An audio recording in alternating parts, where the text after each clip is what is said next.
Hello everyone, welcome back to your YouTube channel Chemistry in Cauldron. Myself Anshul Gupta, one of your chemistry educator. तो CIC पर हम लोग chemistry पढ़ते हैं, आप और हम कुछ लोग, ठीक है। आप लोगों को आने वाले टॉपिक्स में आगे पता चलता जाएगा कि इस सफर में आपके साथ और कौन कौन लोग हैं, ठीक है। तो सभी से निवेदन है, अपने एक गहरी सांस लें, कमर सीधी करें, दिमाग के ढक्कन खोल लें और शुरू करते हैं हमारा topic medicinal chemistry. Medicinal chemistry जो है वो एक ऐसा टॉपिक है जो इन जनरल फोर्थ सेमेस्टर वगैरह में आपको ऑप्शनल के लिए दिया जाता है। तो आज का हमारा पहला टॉपिक यही रहेगा। तो फिर चलिए शुरू करते हैं मेडिसिनल केमिस्ट्री। तो यार मेडिसिनल केमिस्ट्री जो है वो आपकी अप्लाइड केमिस्ट्री की एक ब्रांच है, ठीक है। ये बोल रहे हैं कि इनऑर्गेनिक ऑर्गेनिक या फिर अपनी फिजिकल से हटके एक केमिस्ट्री है। तो बायो केमिस्ट्री होती है काफी हद तक, मेडिसिनल केमिस्ट्री रहती है, लेकिन बायो केमिस्ट्री और मेडिसिनल केमिस्ट्री अलग है। बायो केमिस्ट्री की एक सेपरेट प्लेलिस्ट बना दी जाए, ठीक है। तो मेडिकल केमिस्ट्री जो है भाई, ये एक ऐसी सब्जेक्ट है जो दो लोगों में डिवाइड होती है। जो बायो वाले होंगे उन्हें ये टॉपिक बहुत इजी लगता होगा, बहुत डुएबल लगता होगा। वही मैथ्स वाले इस टॉपिक से भागते होंगे, क्योंकि केमिस्ट्री भाई दोनों सब्जेक्ट्स के बच्चे होते हैं यहाँ पे, जो 11th 12th या बीएससी मैथ्स बैकग्राउंड से थे या फिर बायो बैकग्राउंड से थे। लेकिन यहाँ पे बस वही डिफरेंस है कि दोनों को बहुत इजी लगने वाला है, बहुत इजी। उसका रीजन ये है कि बहुत जगह क्या होता है, मैथ्स वालों को बहुत सारे टर्म समझ नहीं आते हैं कि भाई ये क्या है, ये कैसे काम कर रहा है ना, या फिर बहुत डिफिकल्ट टर्म्स लगते हैं। तो यहाँ पे आपको हर एक टर्म एक बाय एक, मतलब इन जनरल अगर हम ड्रग्स की कोई बुक वगैरह पढ़ते हैं ना, तो वहाँ पे स्टार्टिंग में कुछ इंट्रोडक्शन चैप्टर्स होते हैं, मतलब जहाँ पे बहुत सारी टर्मिनोलॉजी समझाई गई है, बहुत सारी चीजें बताई गई हैं।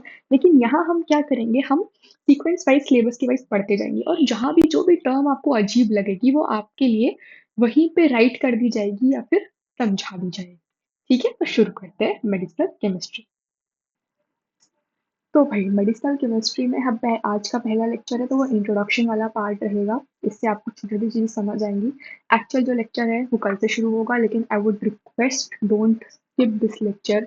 एज इन बहुत सारी टर्म्स आपको यहाँ समझती आती जाएंगी। बहुत मतलब आपको ऐसा लगता है कि आपके पास टाइम कम है, आप एग्जाम के वर्ड्स पे हैं, तो उसे 2x पे करके सुनिए, कोई दिक्कत नहीं। बट एक बार उसे सुन ले ताकि आपका जो फ्लो है वो अच्छा रहे, ठीक है। तो अब हम सबसे पहले बात करते हैं ड्रग डिजाइनिंग में। मतलब मेडिसिनल केमिस्ट्री को ही हम ड्रग डिजाइनिंग भी बोलते हैं, या फिर ड्रग स्टडी, फार्मेकोलॉजी, फार्मेकोकाइनेटिक्स, फार्मेकोडायनेमिक्स। भाई बहुत सारे शब्द हैं और ऐसा लगता है ना कि कहाँ पे क्या है, कहाँ पे क्या है। आपको एक एक वर्ड समझ आएगा, ठीक है। इसलिए हम शुरू से शुरू करते हैं कि भाई मेडिसिन में जिसको नॉर्मल भाषा में ड्रग बोला जाता है, ड्रग कौन सा बता रहे हैं अभी। ड्रग वो वाला नहीं, दवा दारू में दारू वाला दारू नहीं, दवा, ठीक है। वहाँ कोई किसी भी तरह का कोई नशीला पदार्थ की बात नहीं हो रही है। पर यहाँ पे एक सवाल आता है कि क्या नशीला पदार्थ और मेडिसिन अलग अलग होती है? बताओ, पराग, अभी, ठीक है। इट जैसे आप लोगों को, बहुत सारे लोगों को पता भी होगा, एमएससी लेवल पे है, बीएससी लेवल पे है आप लोग, की मॉर्फिन जो है, जिसको हम चरस बोलते हैं, मतलब मॉर्फिन का डेरिवेटिव चरस वगैरह। तो हम बोलते हैं कि यार वो ना मतलब नशीली चीज है, लेकिन वो जब आपको हेवी इंजरी होती है तो आपको मॉर्फिन डोज पे रखा जाता है, ताकि आपके जो सेंसेस है, आपको पेन जो है वो ब्रेन तक ना जाए, आपको पेन महसूस ना हो। तो if it's quantity determined, then it is a therapeutic use. Therapeutic use हम आ रहे हैं अभी धीरे धीरे। थेराप्यूटिक यूज मतलब वो आपको हील करने में काम आ रहा है। लेकिन अगर उसकी क्वांटिटी अनडिफाइंड है, आप कितनी भी क्वांटिटी में वो ले और फन के लिए ले रहे हैं, तो उस केस में क्या होगा, वो दारू है, ठीक है। समझ गए होंगे आप लोग कि मैं क्या कहना चाह रही हूँ। इस चीज को हम धीरे धीरे धीरे धीरे और बहुत डिटेल में पढ़ेंगे। अभी ये मैंने आपको एक आइडिया दिया है जो बहुत सारे लोगों को होगा भी ऑलरेडी, कि दवा और दारू में क्या अंतर होता है ना। लेकिन इसको हम केमिस्ट्री की भाषा में, बायोलॉजी की भाषा में, हर चीज के लिए हर पॉइंट ऑफ टाइम पे धीरे धीरे समझेंगे। फिलहाल हम शुरू करते हैं medicinal chemistry introduction by the definition of drug. मतलब ड्रग होता क्या है, ठीक है। तो according to WHO, drug is any substance or product that is used to modify or explore the physiological system or pathological state for the benefit of recipient। क्या बात हुई भैया कि WHO क्या है, अपना वर्ल्ड हेल्थ ऑर्गेनाइजेशन, ये समझ आता है। वर्ल्ड हेल्थ ऑर्गेनाइजेशन जो सारे हेल्थ प्रोडक्ट्स को, मेडिसिन को गवर्न करता है। उसके अकॉर्डिंग ड्रग क्या है, ड्रग कोई भी सब्सटेंस है या फिर प्रोडक्ट है, या तो तुम सब्सटेंस लो या फिर उससे मेटाबोलाइज होकर कोई प्रोडक्ट बना रहे हो, that is use to modify, जिसका हम यूज करेंगे किस चीज के लिए, हम सबसे पहले उसका यूज करेंगे बेनिफिट ऑफ रेसिपिएंट, मतलब ड्रग खाने के बाद जो उसका रेसिपिएंट है, जो खाने वाला इंसान है, जानवर है, कोई भी चीज है, जो रेसिपिएंट है जिसको तुम दे रहे हो, उसका फायदा होना चाहिए, उसका किसी भी तरह का नुकसान नहीं होना चाहिए। और फायदा किस किस टर्म में होना चाहिए, दो टर्म्स में, either it could B physiological और इट कुड बी पैथोलॉजिकल। ठीक है, सबसे पहले समझते हैं हम फिजियोलॉजिकल। फिजियोलॉजी क्या होती है, हम कहते हैं कि भैया हमारी तासीर अलग है, यानी कि the chemical and biological state of a organism is known as physiological state। मतलब हर चीज, हर छोटी से छोटी चीज के भाई, अगर आप बाहर धूप में जा रहे हैं तो आपकी स्किन रिएक्ट कर रही है, किसी और की नहीं कर रही है, तो this is your physiology towards sun. ठीक है, कई लोगों को पैरासिटामोल के एक पर्टिकुलर डोज ही फायदा करते हैं, कई लोगों को ऐसा होता है कि नहीं, हमसे इतने डोज में तो हमें कुछ होता ही नहीं है, हमारा तो पेन खत्म ही नहीं होता, तो दैट इज द फिजियोलॉजी। ठीक है, तो उसकी फिजियोलॉजिकल सिस्टम में बेनिफिट होना चाहिए या फिर उसकी पैथोलॉजिकल स्टेट डेवलप होनी चाहिए। अब भाई ये जो एक हमारा छोटा सा टर्म है पैथोलॉजिकल स्टेट, ये काम का है। काम का कैसे है, काम का ऐसे है कि पैथोलॉजी का मतलब होता है pathogen, pathological state, there are multiple organisms living inside our body. NCERT एक बहुत प्यारी सी लाइन भी थी, आप लोगों में से कई लोगों ने सुनी होगी कि हमारी सेल में, हमारी बॉडी में, सॉरी, हमारी बॉडी में सेल से ज्यादा अलग अलग तरह के ऑर्गेनिजम्स हैं, बैक्टीरिया है, वायरस है, फंजाई भी हैं। ठीक है, तो अब ये ऑर्गेनिज्म यार हमें डैमेज करने चाहिए, हम तो वही सोचते हैं ना यार कि हमारी बॉडी में सिर्फ हमारी सेल्स होनी चाहिए और कुछ होना ही नहीं चाहिए, लेकिन ऐसा नहीं है। आप लोगों को पता होगा कि आप दही खाते हैं तो दही में एक चीज लिखी होती है, लैक्टो एसिडो, लैक्टोबैसिलस एसिडाई ऐसा नाम होता है उसका। तो लैक्टोबैसिलस एक टाइप ऑफ बैक्टीरिया है जो कर्ड में होता है और वो हम खाते हैं, और कर्ड हमारी सेहत के लिए अच्छा होता है। ठीक है, and surprisingly same bacteria is also found in our gut system. जिन लोगों को अपेंडिक्स के बारे में थोड़ी बहुत नॉलेज होगी उनको पता होगा, अपेंडिक्स एक ऑर्गन है, इंटेस्टाइन के पास होता है, उसमें बहुत सारे ये बैक्टीरियाज होते हैं और वो मिलके B12 का प्रोडक्शन करते हैं जो हमारी बॉडी के लिए बहुत ज्यादा जरूरी है।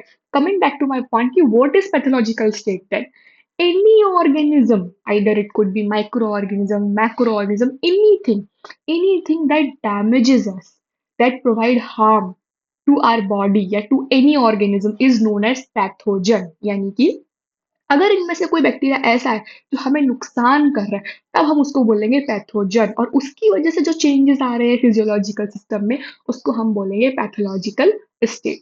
I am I clear? तो ड्रग की डेफिनेशन क्या है, एक बार अपन फिर रिपीट कर लेते हैं। According to WHO, drug is any substance or product that is use to modify or explore the physiological system or pathological state for the benefit of recipient. I think am I clear? चलिए भाई, अब हम बात करते हैं drug development की, कि भाई ऐसी चीज जो हमारे फायदे के करे तो हम इसे कैसे बनाए, कैसे बनाया जाए ऐसा ड्रग, ठीक है, जो हमारा इतना फायदा करे, क्योंकि अब फायदे की बात है तो यार अब हम उसको सिंथेसाइज भी करेंगे, उसका प्रोडक्शन भी बढ़ाएंगे। तो अब ड्रग डेवलपमेंट, सबसे पहले ड्रग डेवलपमेंट का हम छोटा सा इंट्रोडक्शन लेंगे कि in general development of a new drug is a cumbersome process. What is cumbersome? cumbersome मतलब टायरिंग, टायरिंग मतलब लंबा, थकाने वाला काम है। क्यों? It almost take 11.5 years and around, देख रहे हैं, डॉलर में लिखा है डॉलर, यानी 600 से 800 मिलियन डॉलर का खर्चा, और ये 11.5 साल, ये है एक एवरेज टाइम। हो सकता है कि तुम 10 साल 5 साल रिसर्च करो, तुम एक ड्रग बनाने की कोशिश करो, तुम्हारा ड्रग बने ही ना, वो अनअप्रूव हो जाए। अनअप्रूव होने के कौन कौन से स्टेजेस है हम आगे बात करेंगे, लेकिन ये अगर तुम एक सक्सेसफुल ड्रग भी बना रहे हो तो तुम सोच के देखो कितना लंबा टाइम लग रहा है उसमें, 11.5 years एंड अराउंड 600 से 800 मिलियन डॉलर्स का खर्चा। Sorry for the glitch. तो अब भाई अगर आपको नया ड्रग बनाना है, in the architect of new drug design we must use those approaches which will yield to maximum amount of information about the molecule with the maximum outlay of resources. तो भाई अगर इतना लंबा प्रोसेस है, इतना खर्चा आ रहा है, तो आप कौन सी स्टेप्स लेना चाहेंगे? आप ऐसी स्टेप्स लेना चाहेंगे जो सबसे कम पैसा लगे और सबसे ज्यादा क्या बोलते हैं, अपने ऊपर ड्रग बन पाए, बराबर? कि आप सबसे ज्यादा मतलब प्रोडक्शन कर पाए, उसको बहुत ज्यादा इफेक्टिव बना पाए, लेकिन कम से कम टाइम में और कम से कम पैसे में, उसी को बस अंग्रेजी में लिखा हुआ है, ठीक है। In general drug is not discovered. Now this line is something which is important and might come in your MCQ type exams. That is, in general, drug is not discovered, rather than lead compound is discovered. What is it saying? It's saying कि हम कोई drug नहीं बना सकते कि यार मुझे ये दिक्कत है तो मैं ना ये ड्रग ले लूं। ऐसा नहीं होता। होता है कि हम एक लीड कंपाउंड पहले बनाते हैं। लीड कंपाउंड क्या होता है? अगली बात वही है, ठीक है। तो लीड कंपाउंड क्या है? Lead is a prototype. Prototype now, अब ये टेक्निकल टर्म आ गया। प्रोटोटाइप होता है कि आप जो चीज बनाना चाह रहे हैं उसका precursor. It might not have that much efficiency but it resemble to your final product. आप बात समझ रहे हैं कि आपको एक बाइसिकल बनानी है, तो आप बाइसिकल में हो सकता है बहुत अच्छा पेंट ना करे, बहुत अच्छी ग्रिप ना दे, लेकिन आपको पता होगा यार ये मेरी बाइसिकल है, ये ऐसे काम करेगी, इसमें दो चक्के हैं, एक ही यहाँ पे पुली सिस्टम ज्वाइन करेंगे, हम इस तरह के ब्रेक्स है। तो that is what known as prototype, ठीक है। तो अब लीड क्या है? लीड एक ऐसा प्रोटोटाइप है which have attractive characteristics. What attractive?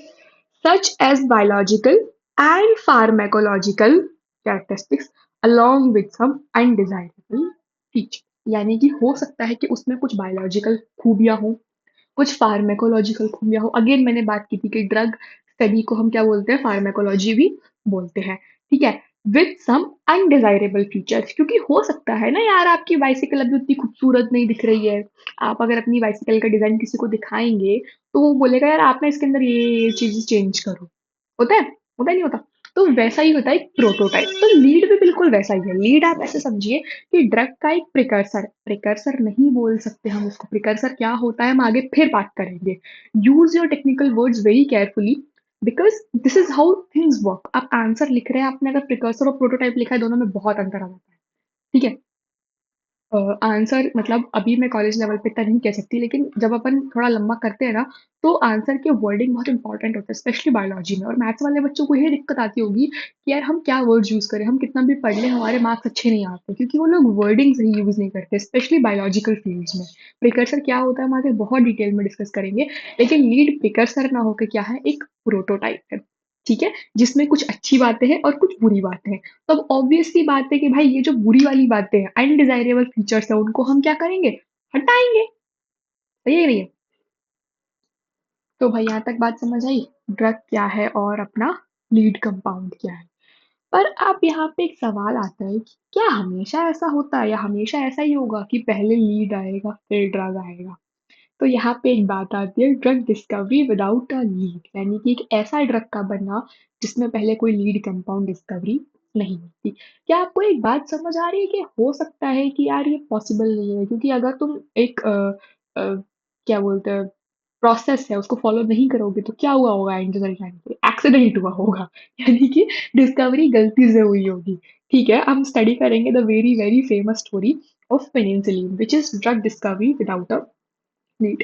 तो आप सभी को पता होगा एक drug penicillin, penicillin ji, penicillin ये, पेनिसिलिन वो, है ना। अगर थोड़ा सा भी दवाइयों को पलटने का शौक है तो आपने पेनिसिलिन अक्सर देखी होगी, ठीक है। तो भाई ये क्या मेडिसिन है, कैसे इसकी कहानी शुरू हुई? तो इसके लिए हम शुरू करेंगे एक स्टोरी। स्टोरी जो थोड़ी इंटरेस्टिंग है, स्टोरी जो कुछ लोगों ने पहले से सुनी होगी। तो पेनिसिलिन की डिस्कवरी की थी एक साइंटिस्ट नेम फ्लेमिंग। किसने डिस्कवरी की थी? फ्लेमिंग। फ्लेमिंग जो थे वो एक साइंटिस्ट थे, और उस जमाने में साइंटिस्ट का मतलब PhD नहीं होता था, ठीक है। उस जमाने में साइंटिस्ट का मतलब होता था someone who performs an experiment, someone who is curious, ठीक है। तो Fleming was a scientist and Fleming जो थे उनका एक अस्तबल था। अस्तबल वेयर हॉर्स लिव्स, ठीक है। हॉर्स जहाँ पे घोड़ों को पाला जाता है, रखा जाता है, तो उनका एक अस्तबल था। तो अब जो फ्लेमिंग थे वो एक ऐसे बैक्टीरिया पे स्टडी कर रहे थे जो हॉर्स में इन्फेक्शन करती थी, और उस बैक्टीरियल इन्फेक्शन की वजह से हॉर्स मर जाते थे। एंड सरप्राइजिंगली उनको ये टॉपिक इसलिए भी पसंद था क्योंकि सेफ बैक्टीरिया अगर ह्यूमन के अंदर इन्फेक्शन करेगा तो भी वो मर जाएगा। यानी कि ह्यूमन और हॉर्सेस पे जो बैक्टीरिया, एक पर्टिकुलर बैक्टीरिया था, उसको मतलब उसका इन्फेक्शन डेथ कॉज करता था। अब जो थे ना यार, उनको ना बड़ा मजा आता था उस बैक्टीरिया को ग्रो करने में, मतलब थे बड़े खतरनाक आदमी कि उन्हें डर नहीं लगता था अपने गंदे गंदे हाथ करने से या कुछ भी। भाई उन्हें था कि भाई मैं इस चीज को डिस्कवर करूंगा, या फिर डिस्कवर करूंगा नहीं, मैं इस पे वर्क करूंगा, देखता हूँ क्या होता है। मतलब एक बहुत पुरानी कहावत है, शायद आपने सुनी होगी, कि जिज्ञासा क्या है। जिज्ञासा है कि रात में सोता हुआ एक आदि मानव इसलिए नहीं सो पाता क्योंकि वो ऊपर आसमान में देखता है कि ये थाल, थाल समझ, थाली, ये कैसा थाली है जो उल्टी लटकी हुई है जिसमें मोती लगे हुए हैं और वो मोती नीचे नहीं गिरते। तो this is what curiosity is, you don't know where to reside it. तो Fleming was also curious and he used to study a particular bacteria. वो उन्हें ग्रो करते थे, उन पे डिफरेंट डिफरेंट चीजें डाल के देखते थे कि मैं क्या करूं कि मैं अपने घोड़ों का बेहतर ट्रीटमेंट कर पाऊं। अब भाई इंसान थक भी जाता है, थक थक होके निकल गए वो एक दिन अपनी वेकेशन पे। पर जब वो वापस आए तो उन्होंने देखा कि one of his dish which is known as petri dish, जिसपे हम कल्चर ग्रो करते हैं। पेट्री डिश नथिंग, एक कटोरी जैसी होती है जिसके अंदर आप कुछ कुछ कुछ कुछ मटेरियल भरते हैं और उसके अंदर आप जो भी आपके माइक्रो ऑर्गेनिज्म है उनको ग्रो करते हैं, which is known as petri dish. ठीक है, बहुत लोगों ने देखी होगी, बहुत लोगों ने नहीं भी देखी होगी। ठीक है, तो पिटरी डिश पे बहुत सारे बैक्टीरिया मर गए। अब यार उनको एकदम ना क्यूरियोसिटी हो गई कि ऐसी क्या चीज है जिसकी वजह से ये बैक्टीरिया मर गए, और जिस भी चीज से ये मर रहे क्या मैं उसे रीग्रो कर सकता हूँ। उन्होंने बहुत कोशिश की और उसके बाद उन्हें पता लगा कि वो जो बैक्टीरिया है ना, उसके ऊपर एक फंगी ने रिएक्ट कर दिया। कितनी मजेदार बात है कि बैक्टीरियल इन्फेक्शन खत्म हो रहा है फंगी की वजह से। ठीक है भाई, तो फिर उन्होंने फंगी ग्रो की, फंगी ग्रो करी तो उन्हें पता लगा कि भाई इस फंगी में एक पर्टिकुलर कंपाउंड होता है जिसकी वजह से ये बैक्टीरिया ग्रो नहीं कर पाता। अब मैं बैक्टीरिया बैक्टीरिया कर रही हूँ, बैक्टीरिया का नाम आपको शायद बहुत क्लियर स्क्रीन पे दिख रहा होगा, Staphylococcus bacteria. This is what bacteria on which Fleming was study. ठीक है, और कौन सी फंगी?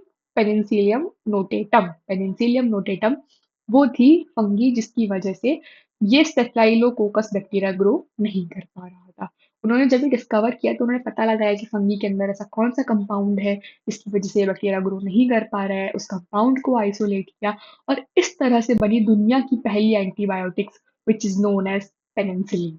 ठीक है, थोड़ा सा रीड करते हैं, उसके बाद देखते हैं कि हमें इसमें और क्या क्या याद रखना है।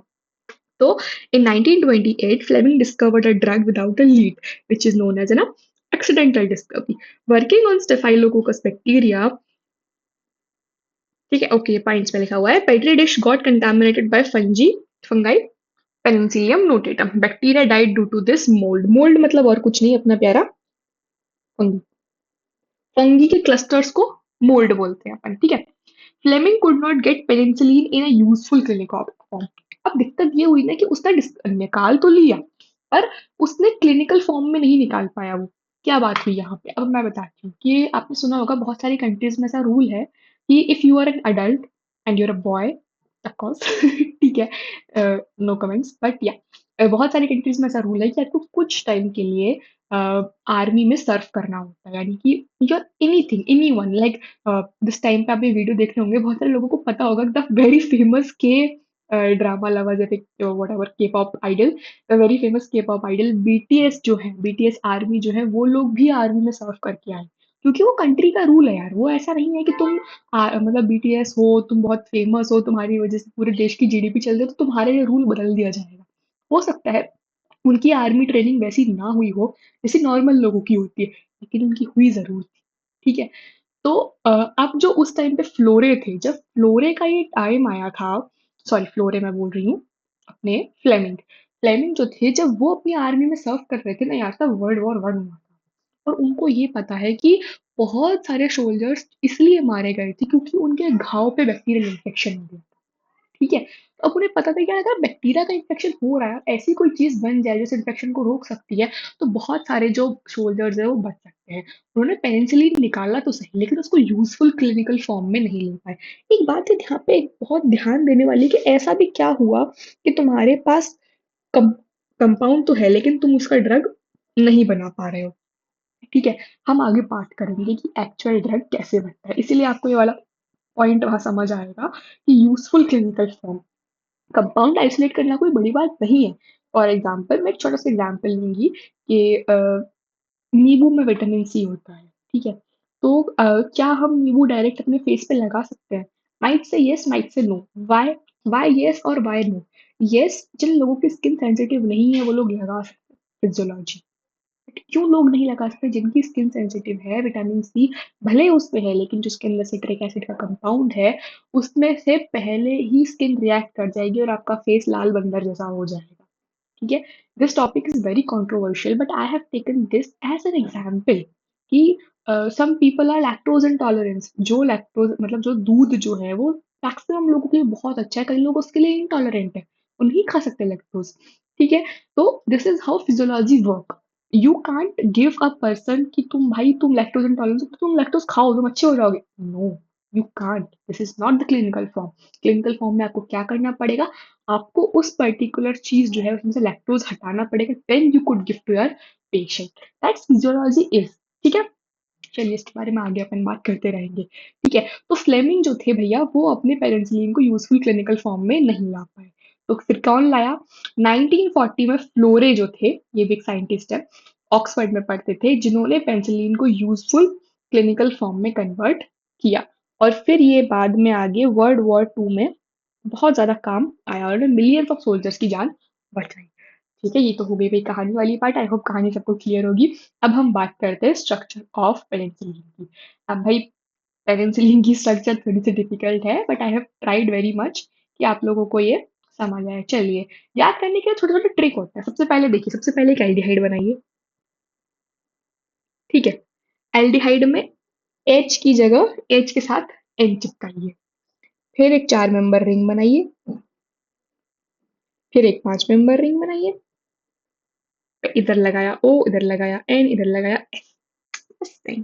ठीक है? तो ये हो गई अपनी बात। ठीक है? ये है आपका पेरेंट्स लिंक का स्ट्रक्चर। कोशिश करिएगा अगर आंसर्स में लिखते हैं तो आपको काफी बेनिफिट होगा। अब यहाँ पे आपको डिस्कवर हो रहा होगा कि आर, यानी कि ये ग्रुप हमने डिफाइन नहीं किया है, इसलिए ये पेनिसिलिन को एक ब्रॉड स्पेक्ट्रम पेनिसिलिन बोला जाता है। आप पेनिसिलिन का ये आर वाला पार्ट चेंज करते रहेंगे और कंटिन्यूसली आपकी पेनिसिलिन बदलती जाएगी, उसका टारगेट बदलता जाएगा। टारगेट क्या है, क्या नहीं है, कैसे ये काम करता है, आगे। ठीक है? Penicillin B. अभी कुछ लोग ये तो नहीं सोच रहे हैं ना कि सब कुछ आगे पढ़ाओगे तो अभी क्यों है? ऐसा नहीं है। इंट्रोडक्शन चैप्टर में आपको कुछ कुछ चीजें बतानी पड़ती हैं कि हम आगे क्या पढ़ने वाले हैं। ठीक है? कैसे आपको इस चैप्टर में मजा आने वाला है। अगर आर आप CH2PH लिख देते हैं तो बन जाएगा पेनिसिलिन जी। अगर हम RPHO CH3 रखते हैं तो बन जाएगा पेनिसिलिन वी। अब फेजेस ऑफ ड्रग डिस्कवरी, कि भाई एक ड्रग डिस्कवरी कितने फेजेस में होती है? तो in general it is completed in 5 phase. Like we are now talking about the current things, कि भाई कैसे करंट थिंग्स में आप कोई भी ड्रग डिस्कवरी बनाते हैं। तो भाई 5 पॉइंट्स कौन कौन से हैं? Early drug discovery, pre clinical studies, clinical development, FDA review और पोस्ट मार्केट मॉनिटरिंग। ठीक है? तो ये 5 पॉइंट्स हैं किसी भी ड्रग को बनाने के। एक एक करके थोड़ा स्टडी करते हैं, बट क्या ये पॉइंट्स बहुत ज्यादा इंपॉर्टेंट है? नहीं। ठीक है? आपके एग्जाम पॉइंट ऑफ व्यू से या फिर किसी भी चीज से ये बहुत ज्यादा इंपॉर्टेंट नहीं है, क्योंकि ये एक इंडस्ट्रियल लेवल थिंग है कि भाई आप कैसे कोई चीज काम करते हैं। अगर आप एक बार ये पॉइंट्स ध्यान से पढ़ेंगे तो आपको समझ आएगा। देखिए, अर्ली ड्रग डिस्कवरी में हम क्या करेंगे? हमारा टारगेट आइडेंटिफाई करेंगे, उसको वैलिडेट करेंगे। टारगेट मतलब किस चीज पे आपका ड्रग जाना है। हिट डिस्कवरी, गलती से डिस्कवरी, यानी कि हिट डिस्कवरी होता है आप हर चीज को स्टडी करते हैं। अगेन ऐसे development and screening, high throughput screening, hit to lead. Hit मतलब गलती से लेके लीड तक। हिट का मतलब होता है कि आपने ट्रायल किया, और लीड जो आपका एक्चुअल प्रोटोटाइप है, और फिर lead optimization. These stages are only studied early drug discovery. ठीक है? समझ रहे हैं? तो प्री क्लिनिकल स्टडीज में क्या? In vivo, in vitro, ex vivo, ADME, proof of concept, drug delivery, formulation optimization, bioavailability, dose range finding, IND। क्या है ये सब? आराम। ठीक है? यहाँ पे एक चीज इंपॉर्टेंट है जो मैं थोड़ा सा बता देना चाहती हूँ। इन वीवो और in vitro. In vivo fertilization सुना है आप लोगों ने? That's stupid। In vitro fertilisation, सब लोग कंफ्यूज होते होंगे। ठीक है? तो भैया इन विट्रो होता है विट्रो। विट्रो मतलब बोलेंगे हम बाहर। ठीक है? In vivo inside. In vivo and in vitro is something which is studied. Like अगर मेरी बॉडी में ग्लूकोज, मतलब बॉडी छोड़े बहुत दूर की बात, थूक थूक, ग्रॉस नो। ठीक है? सलाइवा, जो सलाइवा होता है उसमें हमारा एक कंपाउंड होता है स्टार्च को पिघलाने के लिए। ठीक है, सलाइवरी अमाइलेज। स्टार्च क्या, वही जो राइस में मिलता है, ठीक है।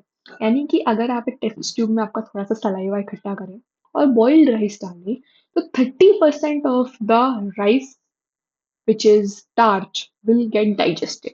तो स्टार्च कन्वर्ट हो जाएगा आपका अपना ग्लूकोज 30%, ठीक है, क्योंकि that is the limit of saliva amylase.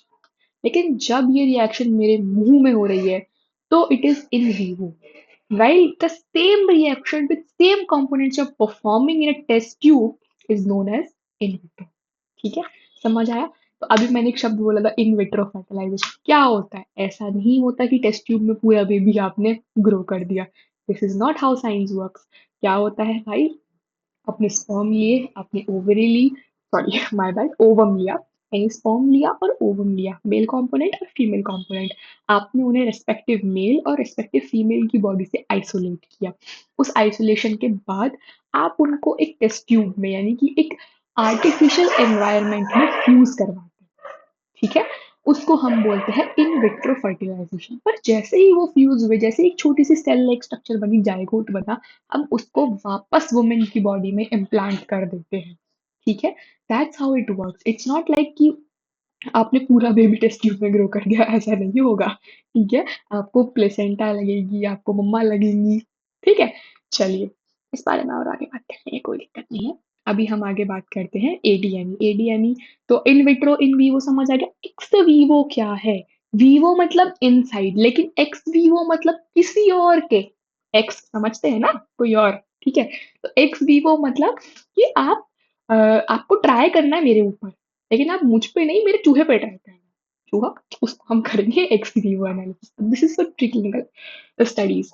ADME, ADME क्या है? एब्जॉर्प्शन, डाइजेशन, मेटाबॉलिज्म, एक्सक्रीशन, कि भाई ड्रग कैसे कैसे एब्जॉर्ब होगा, डाइजेस्ट होगा, मेटाबोलाइज होगा, फलाना ढिमकाना, proof of concept, drug delivery, formulation, ठीक है। तो आपको समझ आ जाएगी। क्लिनिकल डेवलपमेंट में हम बात कर सकते हैं, पहले हम हेल्दी वॉलंटियर्स पे स्टडी करेंगे, फिर हम पेशेंट पे स्टडी करेंगे, फिर हम पता लगाएंगे कि भैया डोज कितना कितना हम दे सकते हैं, सिंगल असेंडिंग में कितना डोज दे सकते हैं, मल्टीपल असेंडिंग में कितना डोज दे सकते हैं, कितना वो सेफ है, कितनी वो एफिकेसी है, उसकी फार्माकोकाइनेटिक एनालिसिस क्या है, फार्माकोकाइनेटिक्स आगे बहुत डिटेल में आएगा, ठीक है। बायो एनालिटिकल मेथड क्या है, डेवलपमेंट वैलिडेशन क्या है। अगर तो इतना भी तुम्हारा ड्रग सर्वाइव कर गया, तो फिर आप भेजेंगे उसे रिव्यू करवाने। एफडीए कमेटी है जो उसको रिव्यू करती है। रिव्यू भी अलग अलग टाइप के हैं, NDA, ANDA, BLA, FDA approval, drug registration, जो बनाया है उसको रजिस्टर करवाओ, और फिर पोस्ट मार्केटिंग मॉनिटरिंग, यानी कि FDA adverse event reporting system. तो this is how any drug is discovered now और इम्प्लाइड नाउ। इसीलिए तो 11.5 साल लग रहे थे। बात समझ आ रही है? तो अब हम बात करते हैं, ये बात समझ आ गई होगी, 5 पॉइंट्स हैं भाई, कौन कौन से? Early drug discovery, pre clinical studies, clinical studies, clinical studies के बाद है अपना FDA रिव्यू और पोस्ट मार्केट मॉनिटरिंग। अगर आपको आता है तो ये 5 पॉइंट्स अगर आप लिख देते हैं और जो भी आपको समझ आ रहा है उसमें लिख देते हैं, तो मोर देन सफिशिएंट है। वैसे ये सवाल नहीं पूछा जाता। ड्रग डिस्कवरी एक बहुत वास्ट टॉपिक है और उसमें पूछने लायक बहुत चीजें, ठीक है। तो अब हम एक नोट देखते हैं। नोट क्या है जी? नोट ये है कि selecting a drug for treating a particular disease is done by virtue of two main factors। अब यहाँ पे फिर वही कहानी। इस चैप्टर में कहानियां बहुत है, ठीक है, तो किसी को बोरिंग लगे तो बता दीजिएगा, ठीक है। Selecting a drug for target disease. अब हम बात करते हैं सीधे सीधे अपने प्यारे corona.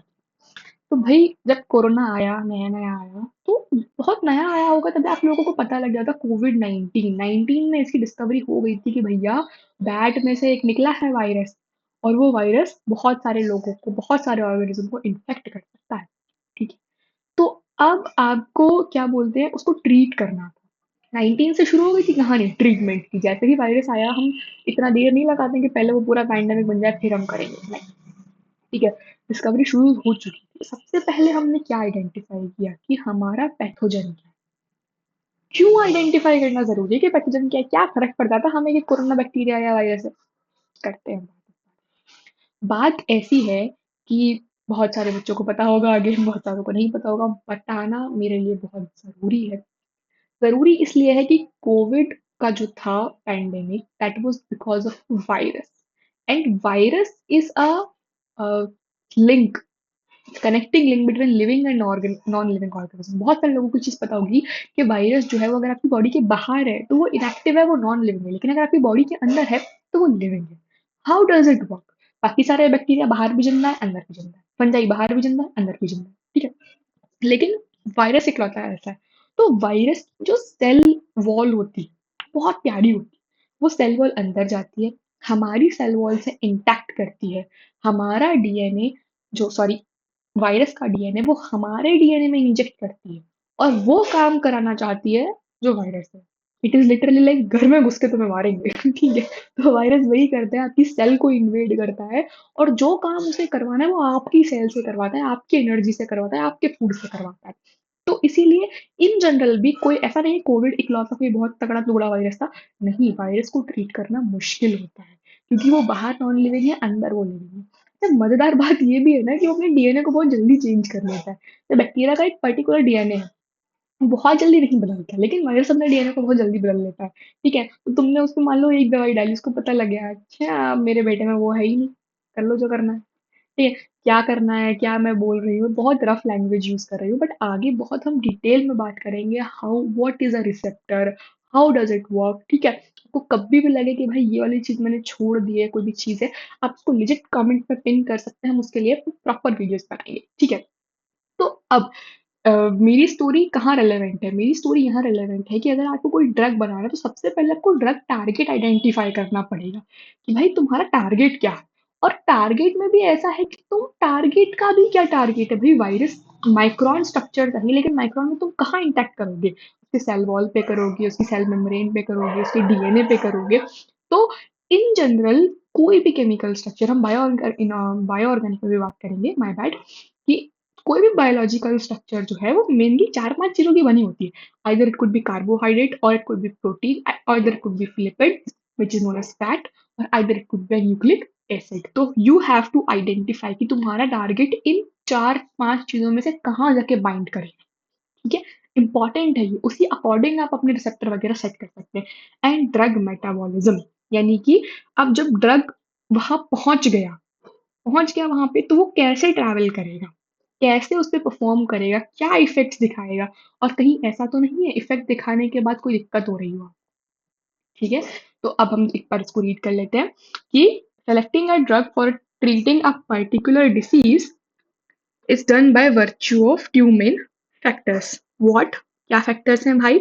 Selecting a drug majorly depends on the chemical moiety upon which upon which it will eventually bind. और ये क्या क्या है? Carbohydrate, protein, lipid, etc.